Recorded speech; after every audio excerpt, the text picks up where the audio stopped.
பாலும் தெளிதேனும் பாகும் பருப்பும் இவை நான்கும் கலந்துனக்கு நான் தருவேன். கோலம் செய் துங்கக் கரிமுகத்து தூமணியே, நீ எனக்கு சங்கத் தமிழ் மூன்றும் தா.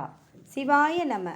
மாணிக்கவாசக பெருந்தகை திருச்சதகத்தில் அறிவுறுத்தலில் தொடர்ந்து பாடுகிறார்.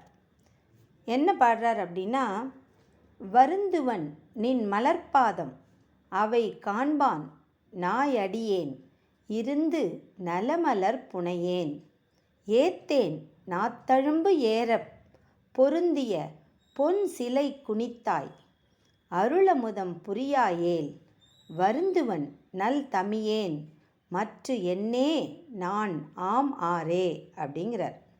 நலமலர் புனையேன் அப்படின்னா நல்ல சிறந்த மலர்களை சூட்டேன். ஏத்தேன் அப்படின்னா தோத்திரம் பண்ணேன், அதாவது உன்னுடைய நாமத்தை பாடுவதில்லை. பொன் சிலை குனித்தாய், மேருமலையை வில்லாக வளைத்தவனே. புரியாயேல் அப்படின்னா கொடாவிடின். நல் தமியேன் முற்றிலும் தனியேனாகிய நான் அப்படிங்கிறார். திரும்பவும் அவர் என்ன கேட்குறாரு, நீ எனக்கு உன்னுடைய அருளை எனக்கு தா. அப்போ இவரோட மனசு இவரையே ஒரு கேள்வி கேட்குது. அவரோட அருள் வேணும் அப்படின்னா நீ அவருக்கு என்ன பண்ணணும்? அழகான மலர்களை சேகரித்து பூமாலையாக கட்டி அவருக்கு சூட்டணும். அவருக்கு திருவடிகளுக்கு மலர்களால் பூஜை பண்ணணும். அதெல்லாம் நான் பண்ணனா அப்படின்னா வருந்துவன். ஏன் அப்படின்னா நின் மலர்பாதம் அவை காண்பான் நாயடியே. நான் தான் நாயை விட கீழானவனாச்சே. என்ன செய்யணும்னு எனக்கு தெரியும். ஆனால் நான் என்ன பண்ணுறேன், உனக்கு பூவெல்லாம் நான் சூட்டுவதில்லை, மலர்களை உனக்கு அணிவிப்பதில்லை. உன்னுடைய தாமரை போன்ற அழகான திருவடிகளை காண மட்டும் நான் தொடர்ந்து ஆசைப்படுறேன், முயற்சி பண்ணுறேன். அப்போ நான் என்ன செய்யணும், என்னுடைய தகுதியை நான் உயர்த்திக்கணும். எப்படி அப்படின்னா அழகாக தோட்டத்தில் போய் பூச்சிலாம் கடுக்காத, புழுவெல்லாம் போகாத நல்ல அழகான மலர்களை எடுத்து வந்து தொடுத்து உன்னை நான் அலங்கரிக்கணும். உன்னுடைய திருவடிகளில் போட்டு நான் பூஜை பண்ணணும். அதெல்லாம் நான் ஒன்றுமே பண்ணலையே. அது மட்டும் இல்லை, என்னோட நாவில் தழும்பு உண்டாகிற அளவுக்கு உன்னை நான் போற்ற வேண்டும். உன்னை பற்றி பாடிக்கொண்டே இருக்க வேண்டும். உன் நாமங்களை நான் சொல்லிக்கொண்டே இருக்க வேண்டும். அப்படியெல்லாம் சொன்னாதான் நீ என்ன பண்ணுவ, அழகாக உன்னுடைய கருணையாகிய அமிர்தத்தை நீ எனக்கு வழங்கணும். ஆனால் நீ வழங்குறியா அப்படின்னு யோசிக்கிறார். அதுக்கு முன்னாடி இன்னொன்று என்ன சொல்கிறார் அப்படின்னா, எப்படிப்பட்டவன் இறைவன் அப்படிங்கிறதுக்கு அவரை பார்த்து ஒரு அட்ரஸ் பண்ணுறார். பொருந்திய பொன் சிலை குனித்தாய் அப்படிங்கிறார். நீ எப்படிப்பட்டவன் தெரியுமா? சாதாரணமானவர் கிடையாது, ரொம்ப அற்புதமானவன், அரிதானவன். நீ செய்கிற செயல்களெல்லாம் எப்படி, ரொம்ப ரொம்ப அற்புதமான செயல்கள். ஏன் தெரியுமா, பெரிய தகுதி நிறைந்த மேரு மலையை நீ வில்லாக வளைத்து விட்டாய். அப்படியேப்பட்ட உயர்ந்த செயல்களையெல்லாம் நீ செய்கிற, அரிய செயல்களையெல்லாம் செய்கிற. அப்போ உன்னுடைய கருணையாகிய அழகான அமிர்தத்தை எனக்கு கூட உன்னால் மலையெல்லாம் வளைக்க தெரியுது, எனக்கு நீ அதை அருளக்கூடாதா? நான் ஏன்னா முற்றிலும் கதியற்றவனாய் இருக்கிறேன். அதுக்காக நான் ரொம்ப வருத்தப்படுறேன். நான் வேறு என்ன செய்ய முடியும்? நான் தான் அற்பமானுடன் தானே, எனக்கு சரியாக இல்லைல்ல. அதனால் நீ என்ன பண்ணு, என்னை எப்படி தகுதி இருந்தால் உன்னை எனக்கு தருவியோ, என்னை நீ ஆட்கொள்ளுவியோ, அந்த இடத்துக்கு என்னை நீ தகுதியாக்கி விடு, என்னை நீ மேம்படுத்து அப்படின்னு அவர்கிட்டயே போய் கேட்குறார். நான் சுகபோகத்துக்காகலாம் நான் உன்னை கேட்கல, அதெல்லாம் எனக்கு தேவையில்லை. ஆனால் இந்த பிறவி பெரும் பிணியிலேருந்து நான் என்னை நீக்கிக்கணும் அப்படின்னா உன்னை நாடி நான் கும்பிட்டுக்கிட்டே இருக்கேன். நீ எனக்கு அருள் புரியணும். நீ சாதாரணமானவனா இல்லையே, ரொம்ப பெரிய செயல்கள் செய்பவனாயிற்றே. சாதாரணமான மானுடன் தானே நான். ஒரு முறை எனக்கு அருள் புரிந்தாய் அல்லவா, உன் திருவடிகளை காட்டினாய் அல்லவா, அப்படியே ஏதோ காரணத்துக்காக தானே என்னை விட்டுட்டு போயிட்ட. அதனால் தயவு செய்து நீ என்ன செய்ய, மீண்டும் எனக்கு பேரருள் புரி. அப்படி பேரருள் புரிவதற்காக உள்ள தகுதியை நான் பெறவில்லை என்றால் நீயே உன்னுடைய கருணையினால் என்னை மேலே அழைச்சிட்டு போ, அந்த அளவுக்கு என்னை உயர்த்து, நீயே உயர்த்து. உனக்கு நான் மலர் புனைந்து சூட்டவில்லை தான், நான் உன்னுடைய நாமங்களை உன்னுடைய பெயரை நான் பெருசாக உச்சரிக்கவில்லையே தான். அதெல்லாம் ஏன் நான் செய்யாமல் இருக்கேன் அப்படின்னா, உன்னுடைய அருளமுதம் முழுசாக எனக்கு இன்னும் கிடைக்கல, நான் நடுவில் தடுமாறி போகிறேன் அப்படின்னு சொல்கிறார். இப்போது இந்த வரிகளில் ஒன்று நீ மேருமலையை வில்லாக வளைத்தாய், அப்படிப்பட்ட உயர்ந்த செயல்களை அரிதான செயல்களை செய்கிறவன் என்னை நீ சேர்த்துக்க கூடாதா, என்னை மேம்படுத்தக்கூடாதா அப்படின்னு கேட்குறாரு இல்லையா. அது என்ன வரலாறு அப்படின்னு நம்ம பார்க்கலாம். பொதுவாகவே நம்மளுடைய புராணங்கள் இதிகாசங்கள்லாம் பார்க்கும்பொழுது ஹிரண்யன், சூரபத்மன், ராவணன், பண்டாசுரன், நரகாசுரன் இவங்கெல்லாம் என்ன பண்ணுவாங்க, ரொம்ப தவம் இருந்து தான் சாகவே கூடாது அப்படிங்கிற மாதிரி இறைவன்கிட்ட ஏதாவது வரத்தை கேட்டு வாங்குவாங்க. அப்படி வாங்கிறது ரொம்ப சகஜம். அப்போது அவங்களை சம்ஹாரம் பண்ணுறதுக்கு இறைவனே என்ன பண்ணுவார், அவதாரம் எடுத்து ஒன்று ஒன்றா அதர்மத்தை நீக்குவதற்கு அங்கேருந்து சம்ஹாரம் பண்ணுவார். அதை தான் நம்ம புராணங்களில் படித்திருக்கிறோம். இப்போ இந்த மேருமலையை எதற்காக வில்லா வளைத்தார் அப்படிங்கிறத பார்க்கலாம்.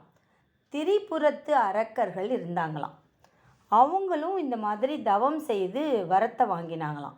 என்ன வரம் வாங்கினாங்க அப்படின்னா, அவங்க தங்குவாங்க.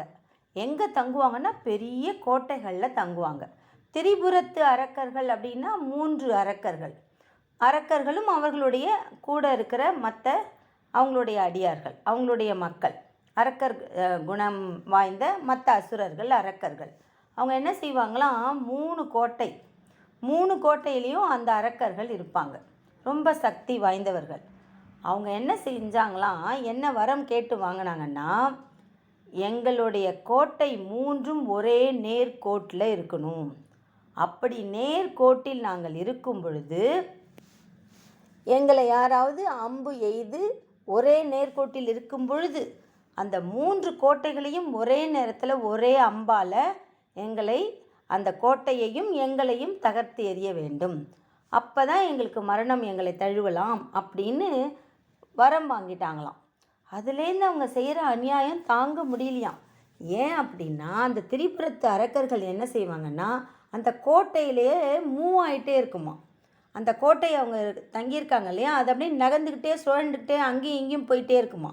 அப்போ அவங்க ரொம்ப ஜாக்கிரதையாக கவனமாக ஒரே நேர்கோட்டில் அந்த கோட்டைகளை வராமல் பார்த்துக்கிட்டாங்களாம். அப்படி அவங்க ரொம்ப அநியாயம் செய்யும் பொழுது சிவபெருமான் என்ன செஞ்சாராம், நான் வரேன் அப்படின்னு அபயம் அளிப்பதற்காக வந்தாராம். அவர் என்ன செஞ்சாராம், ஒரு அழகான அம்பு ஃபஸ்ட்டு சூஸ் பண்ணணும் அப்படின்னு யோசித்து, எப்படியோ அவங்க 3 கோட்டைகளையும் ஒரே நேர்கோட்டில் வர மாதிரி ஒரு சூழ்நிலையை க்ரியேட் பண்ணாராம். அப்போ அந்த 3 கோட்டைகளையும் அதுக்குள்ளே இருக்கிற இந்த அரக்கர்களையும் அழிக்கணும்னா ரொம்ப சக்தி வாய்ந்த அம்பு வேணும். அந்த அம்பா என்ன பண்ணாராம், அந்த அம்பின் நுனியில் அக்னியை எடுத்துக்கிட்டாராம். அந்த அம்போடைய நுனியில் அக்னி நின்றுச்சான். அக்னி பகவானை நிறுத்திக்கிட்டாராம். அப்போ தான் அது 3 கோட்டைகளையும் ஊடுருவும் அந்த தன்மை அதுக்கு இருக்குது அப்படின்னு. அப்போ அது போதுமா அப்படின்னா, அது வேகமாக போய் அடையணும். இல்லைன்னா அது அந்த கோட்டையை நவுந்துக்கும். அவங்க ரொம்ப ஜாக்கிரதையானவங்க. அதனால் வேகமாக போகணும் அப்படின்னா என்ன பண்ணும், எது வேகமாக போகும் அப்படின்னா, வாயு தான் வேகமாக போகும். வாயு வேகம் மனோவேகம்னு சொல்லுவாங்க இல்லையா, அந்த மாதிரி இந்த வாயுவை என்ன செஞ்சாராம், அந்த அம்புக்கு 2 பக்கமும் இருக்கிற ஒரு இறகாக மாட்டிக்கிட்டாராம். எல்லாம் அது மாதிரி க்ரியேட் பண்ணிக்கிட்டார். அந்த அம்பை அந்த மாதிரி டிசைன் பண்ணிக்கிட்டார் அவர். அதனால் அந்த காற்றையும் சேர்த்துக்கிட்டாரு, வாயு பகவானையும் அம்பின் சிறகுகளாக அமைச்சிட்டார். அப்போ அந்த உள்ளே போய் ஊடுருவி அந்த பெனிட்ரேட் பண்ணணும். அந்த 3ஐயும் போய் ஒரே நேரத்தில் வேகமாகவும் பண்ணணும். அப்போன்னா அந்த போகிற அந்த அம்பு தண்டு, அந்த ஸ்டெம் ரொம்ப ஆற்றல் வாய்ந்ததாகவும் வலிமை வாய்ந்ததாகவும் இருக்கணும். அப்போ என்ன பண்ணலாம் அப்படின்னு யோசிச்சுட்டு அவர் என்ன செஞ்சாராம், திருமாலையே வேண்டிக்கிட்டாராம். மகாவிஷ்ணுக்கிட்டே கேட்டுக்கிட்டாராம், நீயே அம்பின் தண்டாக வா அப்படின்னு. அப்போ திருமாலே அந்த அம்பின் தண்டாக வந்தாராம். அப்போ அந்த திருமால் என்கிற அம்பின் தண்டு, அந்த அம்பின் சிறகுகள் வாயு பகவான், அம்பின் நுனி வந்து அக்னி பகவான். இந்த 3 பேரையும் ஒரே நேரத்தில் அப்படி குறி பார்த்து அந்த திரிபுரத்து அரக்கர்கள் தங்கிய அந்த கோட்டையை பார்த்து அடித்தாராம். ஒரே நேரத்தில் அது ஃபுல்லாக போய் அந்த 3 கோட்டையுள்ளேயும் நுழைஞ்சி செதறடித்து அந்த அரக்கர்களை சம்ஹாரம் செய்ததாம். அப்போ தான் இது வந்து மேருமலை. அந்த மேருமலையை தான் அவர் வில்லாக வளைச்சிக்கிட்டாராம். அம்பு தான் இவங்க 3 பேரும். அந்த வளைக்க வேண்டிய அந்த வில்லை வந்து மேருமலையை எடுத்துக்கொண்டு அதை வளைத்தார். அதுதான் அந்த வரலாறு அப்படின்னு சொல்கிறாங்க. இப்போ கூட இதுக்கு இன்னொரு பொருள் என்ன சொல்கிறாங்கன்னா, இறைவா நீ மேருமலையெல்லாம் வளைத்து அந்த மாதிரி சம்ஹாரம் பண்ண அந்த திரிபுரத்து அரக்கர்களெல்லாம் அப்போ மாணிக்கவாசக பெருமான் என்ன நினச்சிருப்பார் அப்படின்னா, அவ்வளோ அரிதான விஷயத்தையே நீ ரொம்ப எளிதாக பண்ணிட்ட அப்படின்னா என்னோட மனசு கூட இப்படி தான் இருக்குது ஒன்றும் தெரியாமல். அதை உன்னோட அருள் இருந்ததுன்னா இதை எப்படி அந்த மலையை வளைத்தாயோ அதே மாதிரி என் மனசை நீ வளைச்சிடு. நீ எப்படி நேர்கோட்டில் கரெக்டாக எய்ம் பண்ணி அடிச்சியோ அதே மாதிரி என்னை எய்ம் பண்ணி பாவம் தானே நான், என்னை நீ வந்து எய்ம் பண்ணி அப்படி அந்த மேலே தூக்கி விட்டுரு, என்னுடைய எண்ணங்களை மேலே தூக்கி விட்டுடு. எப்படி அந்த அம்பு போய் 3 கோட்டைகளையும் ஒரே இடத்துல அலைன் ஆகி நேராக போய் பண்ணுச்சோ அப்போ அது எவ்வளோ ஷார்ப்பாக போயிருக்கணும், உன்னோட எய்ம் வந்து எவ்வளோ கரெக்டாக இருந்திருக்கணும். அதே மாதிரி என்னோட மனசும் அங்கே இங்கே செதறாமல் ஒரே மாதிரி உன்னுடைய திருவடிகளையே நினைக்கிற மாதிரி எனக்கு நீ அருள் புரிஞ்சிடேன் ப்ளீஸ் அப்படின்னு கேட்டுட்டு நான் என்ன செய்ய முடியும், வேற என்ன எனக்கு தெரியும் அப்படிங்கிறார். நான் ரொம்ப வருத்தப்படுறேன், மற்ற என்னே நான் ஆமாறே, என்னால் வேற என்ன செஞ்சிட முடியும், அதனால் தயவு செய்து என்னை உன்னை அடைவதற்கு தேவையான தகுதியை பெறுமாறு செய்துவிடு, அருள் புரிந்துவிடு அப்படின்னு அவர்கிட்டயே போய் சரணாகதி அடைகிறார் மாணிக்கவாசக பெருந்தகை. நாம் கூட இந்த உலகத்தில் வாழ்ந்துட்டுருக்கோம், நமக்கும் பலவிதமான டிஸ்ட்ராக்ஷன்ஸ் வரும். அதனால் அதெல்லாம் இல்லாமல் இறைவனையே நாம் வேண்டிக்கணும் அப்படின்னா அவனுடைய சரணங்களையே நாமும் சரணடைவோம், அவனையே வேண்டிக்கொள்வோம், அவன் அருளாலே நல்லருளை பெறுவோம். திருச்சிற்றம்பலம், திருச்சிற்றம்பலம், திருச்சிற்றம்பலம்.